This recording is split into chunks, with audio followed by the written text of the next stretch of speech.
What was in front of you? My parents. Welcome to Watch Mojo, and today we're looking over the harrowing true story of brothers Lyle and Erik Menendez. You reloaded? The American dream turned nightmare. Following the Cuban Revolution, teenager José Enrique Menendez immigrated from his home country to the United States. José had come to the U.S. from Cuba. Attending Queens College on a swimming scholarship, Menendez worked as a dishwasher while earning his accounting degree. In 1972, Menendez became the Hertz Rental Company's executive vice president of U.S. operations. He most notably oversaw Hertz's endorsement deal with O.J. Simpson. Nobody does it better. During the 80s, Menendez became the COO of Hertz's then-parent company RCA. A year before RCA went defunct, Menendez accepted a new job as the head of International Video Entertainment, later renamed Artisan Entertainment. On the road to becoming a self-made millionaire, Menendez married former beauty queen and his college sweetheart, Mary Louise Kitty Anderson, with whom he had 2 sons. Lyle and Erik were their only children. Joseph Lyle Menendez was born in 1968, with Erik following 2 years later. On the surface, the Menendezes seemed like an idyllic family living the American dream. Something darker was brewing beneath the surface, however. If the judge finds this evidence credible, I think it is sufficient to give them a new trial. Although they wouldn't publicly discuss it until adulthood, Lyle and Erik claim their father abused them mentally, physically, and sexually from a young age. Why did you kill your parents?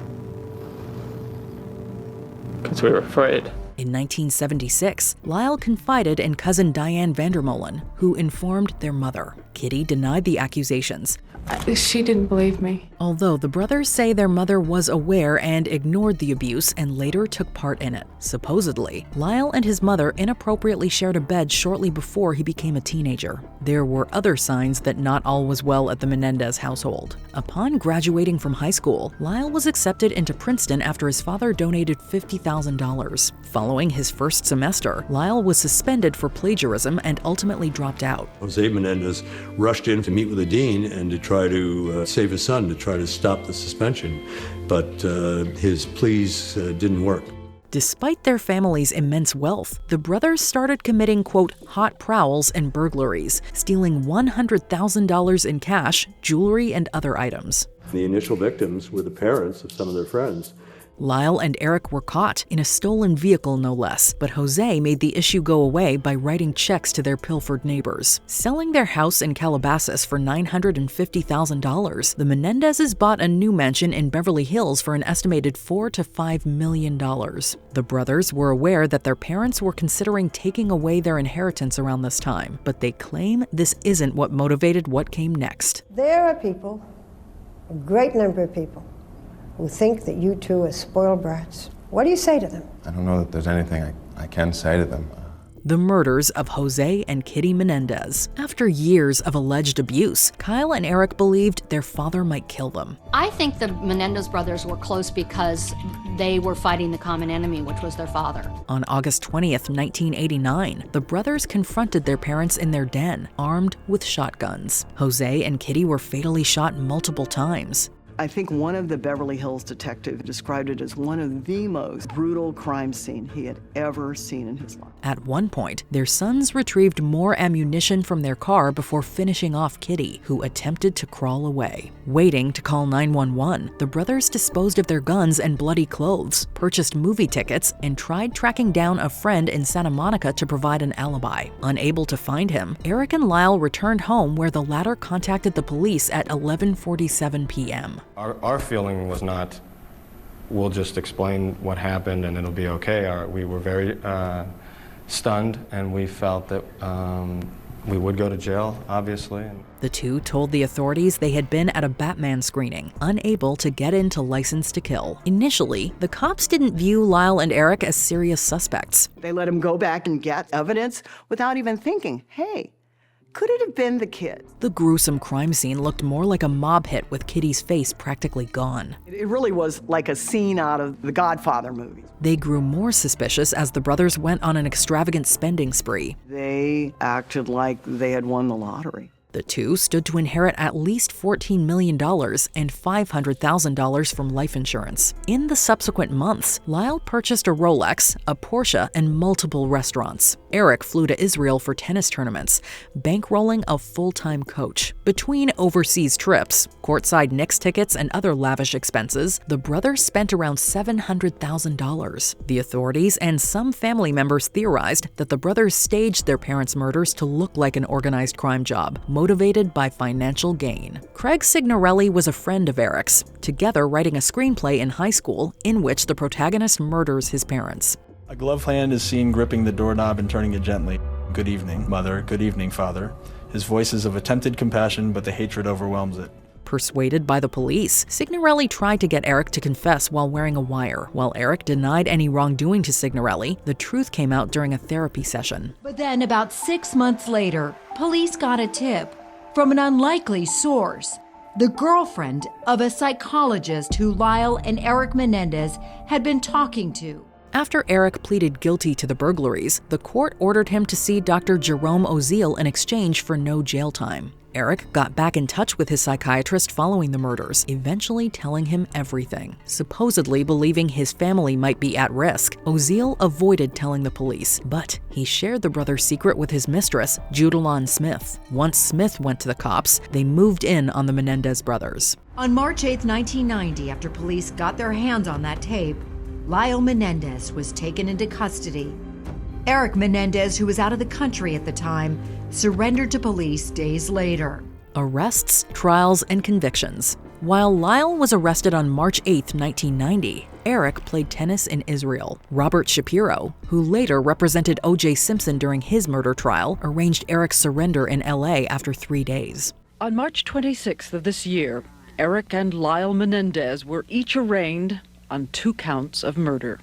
Shapiro also attended Erik's arraignment, but the brothers' defense was subsequently handed to Leslie Abramson, who had won similar cases. The judges made a whole series of rulings in the case.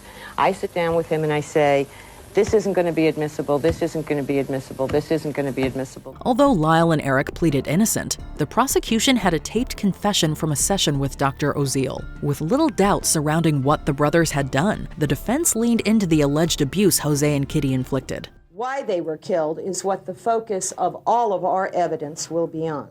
In addition to hearing testimony from Lyle and Erik, cousins Diane Vandermolen and Andy Cano supported the brothers' claims. Not every family member was convinced, most notably Milton Anderson, Kitty's brother. I never saw anything in the home, never.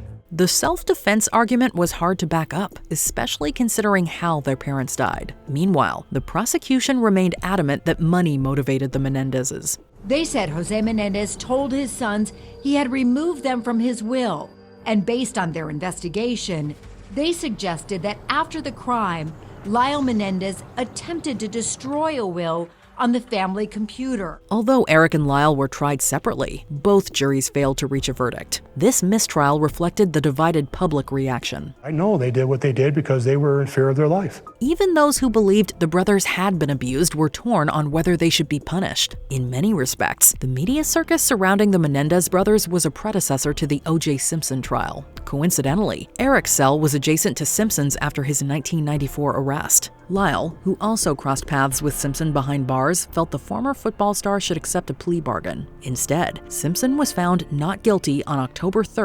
1995. We, the jury, in the above entitled action, find the defendant Orenthal James Simpson not guilty of the crime of murder. Not long after Simpson was freed, Erik and Lyle's second trial commenced, this time being tried together. At the retrial, which began in October 1995, one jury instead of 2 would hear the case. Given the controversial reaction to the Simpson verdict, Erik sensed that the district attorney would be even more determined to make an example of them. Whether or not this factored in, Erik and Lyle were convicted on March 20th, 1996. I hugged my brother, we cried, and I said, look, we're going to be okay. 4 months later, they were sentenced to life imprisonment without parole. September 1996 was the last time the brothers saw each other for 22 years, as they were sent to different prisons 500 miles apart. On the day of his sentencing, Lyle married pen pal Anna Erickson. Although this relationship didn't last, Lyle remarried longtime acquaintance Rebecca Sneed, while Erik tied the knot with author Tammy Ruth Sackerman.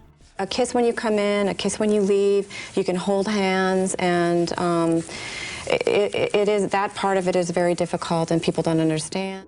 Before we continue, be sure to subscribe to our channel and ring the bell to get notified about our latest videos. You have the option to be notified for occasional videos or all of them. If you're on your phone, make sure you go into your settings and switch on notifications.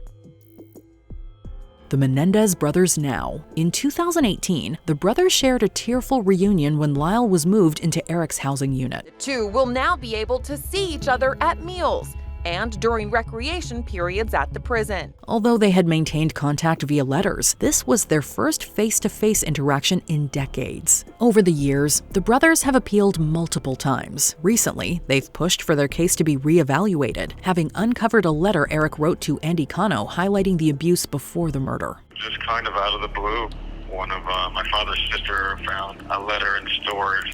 In 2023, Puerto Rican singer Roy Rosello came forward, alleging that José had sexually abused him as well. Although many continue to doubt their innocence, Lyle and Erik have gained numerous supporters, even going viral on TikTok. Despite already being the subject of numerous shows and movies, the brothers remain in the zeitgeist, inspiring season 2 of the Netflix anthology Monster, or Monsters. I need to know what's going on with you and the boys. What do you mean?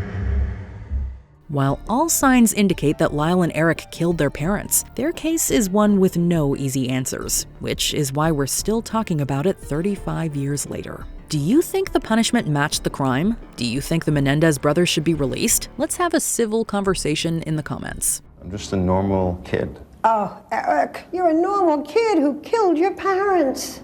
Yeah, I know. Did you enjoy this video? Check out these other clips from WatchMojo, and be sure to subscribe and ring the bell to be notified about our latest videos.